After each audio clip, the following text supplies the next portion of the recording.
Binti yangu, kuna mambo mawili usithubutu kuyafanya kwa mume wako.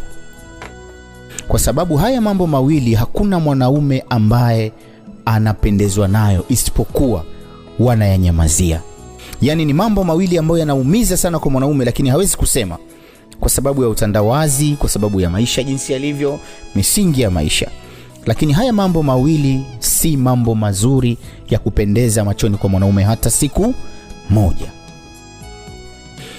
Ikiwa tayari umeshaamua kuwa mke, kesho nitaelezea mambo mawili pia ambayo wanawake yanawaumiza sana lakini hawezi kusema.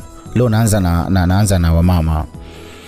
Ukisha kuwa mke, kuna baadhi ya mambo ni lazima uachane nayo, lazima ubadilike kwa sababu umeshaingia kwenye hatua nyingine. Kuna kitu kimoja cha kwanza, hakuna mwanaume ambaye anafurahia mke wake anatoka nyumbani, tena kwa kumuaga ama kutokumuaga.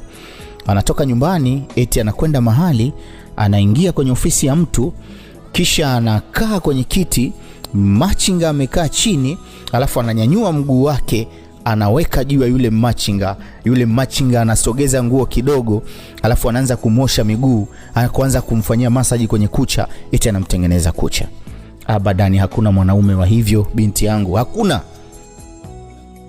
Katika kitu ambacho mwanaume mwenye akili timamu hapendi ni mwili wa mke wake ukashikwa na mtu mwingine. Abadani, hata baba mzazi, hakuna mwanaume anayependa kitu kama hiko. Isipokuwa jambo hili hawawezi kusema kwa sababu limeshachukuliwa na kuonekana kama ni la kawaida. Kwa hiyo anaona kabisa nikisema nitaonekana mimi mshamba, lakini linamtafuna na kumuumiza. Siku moja kama mnakumbuka pale nikasema hivi, basi kama yupo ambaye anafurahia hiyo tabia, nyoshe kidole. Kuna mtu alinyosha? Mnakumbuka kuna mmoja tu alikuwa ni mwenda wazimu ndio akanyosha kwa sababu haelewi kitu kinachozungumzwa. Acha hiyo tabia.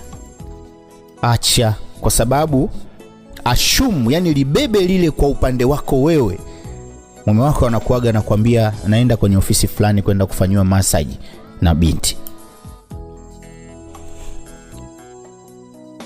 Unaionaje hiyo? Lakini jambo lingine, hakuna kitu ambacho kinamkera ama kumuudhi mwanamume na hawezi kusema kama pale ambapo anaona simu ya mke wake kuna jina limeandikwa bodaboda wangu. Kila tukio ni huyo bodaboda ndo anatumika, hata kama ni usiku wa manane kibiriti akionekana anapigiwa huyo. Safari zake zote ni huyo amtumia. Wewe una shida gani? Ukija kifalsafa ya heshima na nidhamu ya mwanamke kwa mume, habari ya safari ya mke kutoka nyumbani kwenda hatua nyingine ni jukumu la mwanamume. Jukumu la mwanamke ni kumwambia mume wangu nataka kutoka kwenda sehemu fulani. Yeye ndio atampigia mtu akwambie anakuja kukufuata mtu fulani. Si wewe ndio mpigie mtu aje akuchukue. Hapo tayari umeshatoka na kukiuka katika miko na taratibu za ndoa ya halali. Na hilo hakuna. Ashumu wewe beba mumeo awe na bodaboda wa kike, naye ni sharobaro kama vile alivyo huyo sharobaro wako, na yeye naye amemsevu ndio anakuja kumchukua mpaka usiku wa manane. Kwenye wakiingia kwenye bamsi kidogo wanakumbatiana, utakuwa na furaha ukiona hilo.